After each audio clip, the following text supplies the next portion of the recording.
Hello. Blind Pew here. So, you find us testing out our new ship, the T-10, Pew 10, in combat against Thargoid interceptors. It must be said, the T-10, although it has a truly excellent spoiler, is somewhat lacking for these purposes. It is just too slow and lumbering, even in engineered form. Look, unfortunately, it lacks the speed to outrun caustic missiles, a real problem. As ever, I'm joined in this endeavor by my Chief of Engineering, Ben Gunn. Hi there. Oh dear, Ben, see if you can get those back online, or this will be a rather short-lived test. Thrusters online Pew. I must say, I do like the number of hard points on this thing. But we are a big target, and are taking a real beating. There is only one of the targets warm left Pew. Time to focus on the big boy, then. Nearly there. Have a G, sir. 13% hull left. Nice one. Target destroyed.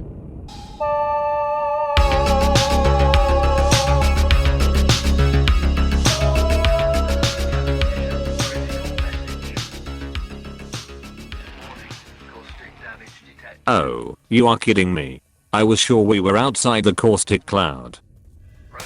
That's just what we need. Pew, it's eating through our hull pretty fast. I've got the decontamination limpet out, but it appears to be taking longer than normal. Down to 7% hull. Taking damage. Cabin pressure alert. Decontamination limpet successful. Phew, that was close. Pew, the hull may not be crumbling like before, but we look to still be infected. Down to 6% hull. Okay, I've got a second limpet out. Well, that was close. We really need something more suited to the task. Like the Star Chaser in Arks fit out.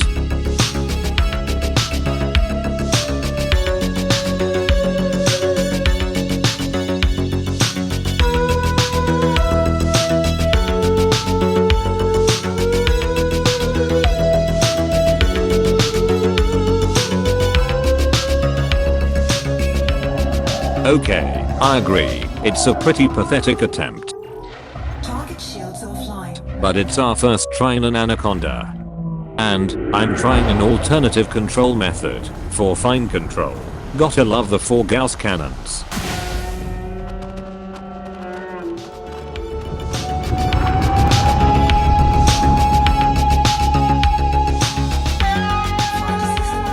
I'm not making the same mistake again, backing out.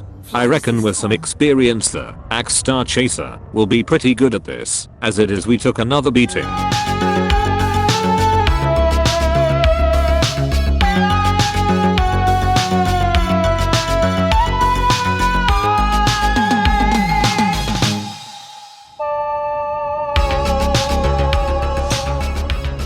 Okay, then. On my way back to Artemis Lodge to meet up with Ben, who has been out in the crate. Enough of this Thargoid nonsense. We need to talk about the big news impacting the galaxy. That's right, the currency union. It seems that the whole galaxy is joining a new currency union that will see one currency in use from Federation to Alliance through to Empire. That's right, all will join a single currency union using only Arks for certain transactions.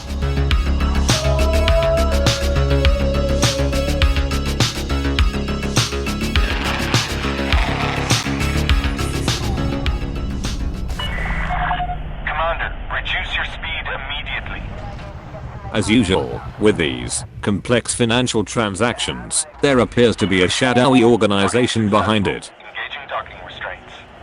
Looks like Ben is just coming in.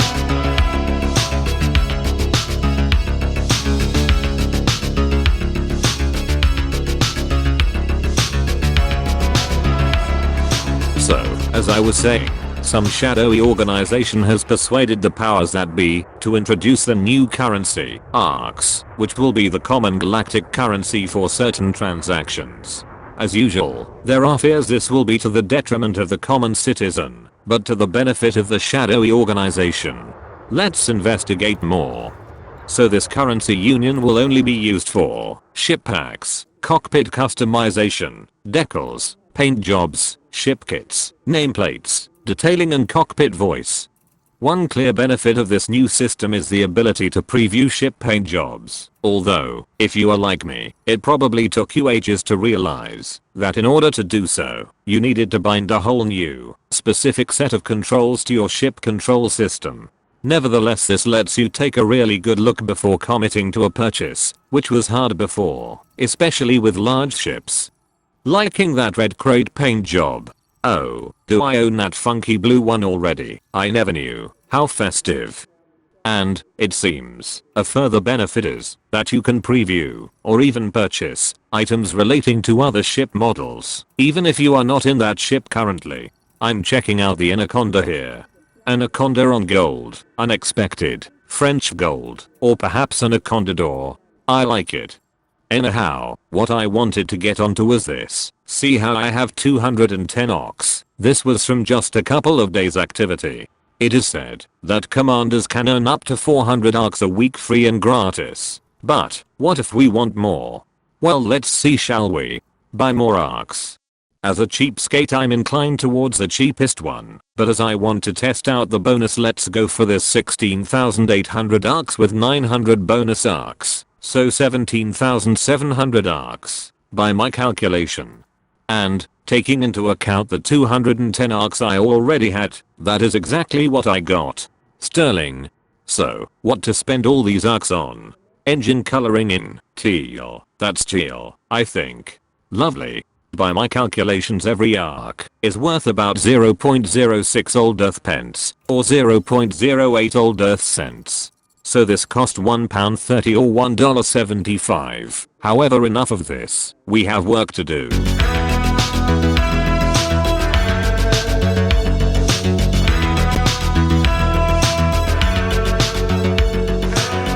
Some more double painted hotspot mining to support the ongoing Thargoid experiments. However, there is a problem. As I have been mining, it seems the high cell locations have been drying up rather quickly.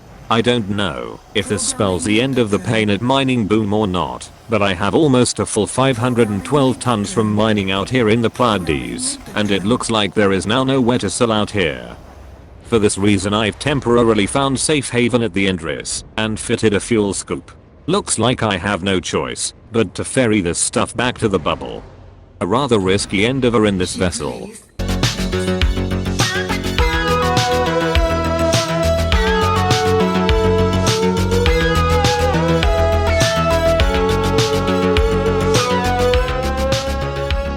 Cripes, this thing turns like a barge. Can't we improve it with engineering, Ben? This is the engineered form, Pew. Definitely not sterling then. 512 tons of painite nestling in our cargo holds. Will it still be there on arrival if we arrive? Okay, about halfway there, and there is a problem. The high cell locations have been drying up even further. We need to adjust our route. Fusion needs to be our new destination, or perhaps Jonah. Fusion looks nearer. Let's take it. I can't believe this. How can the market be changing so quickly? 4. Unbelievably, reports are that whilst Fusion is still buying, it will no longer buy the quantity we have for sale. So we need to adjust our destination once again. Cremator is our best location now.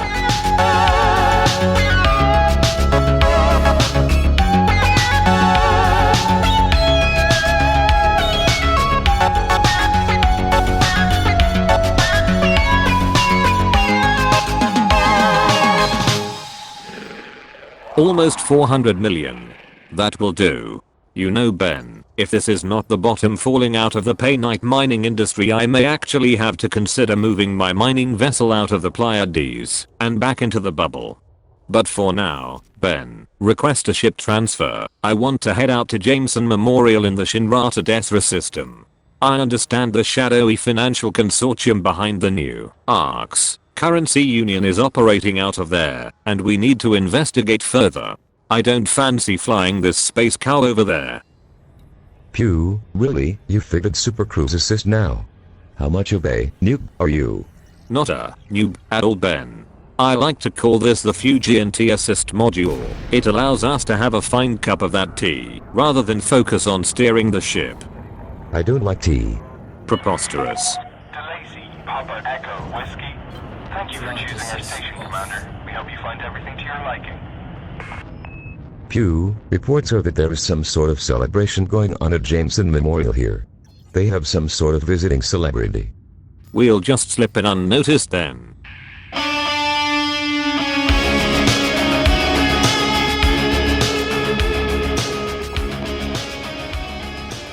So these Arks, then. Good lord, there are a lot of people here, and it is rather noisy. Is it the celebration you mentioned, Ben? What's going on down there? Pew, you'd better get down here. This had better not be a waste of my time, Ben. Cripes, the noise, what's going on? Ladies and gentlemen, welcome to this extra special event. Our station, Jameson Memorial, is no stranger to hosting famous celebrities. However, it is not often that we host a celebrity of his enormous status. Yes, you've guessed it. Back from his expedition to both sides of the galaxy, marooned on a desolate planet, only to discover what he believes is the ancient capital of the alien guardian race, and fresh from a daring escape. The author of the best-selling Apex Explorer, and new top of the bestseller list, How I Discovered Beagle Point, the Guardian Race and Everything Else, despite being stuck on a lowly cargo pilot's ship. Yes, you've guessed it. Also, lead director of the consortium behind the new Arks currency union. That's right. It's the galaxy's most famous explorer. Jameson Memorial welcomes the fantastic Jed Munoz. Oh no. Ben, get back to the ship immediately. Prepare for emergency liftoff. Good luck, commanders. And I'll see you out there.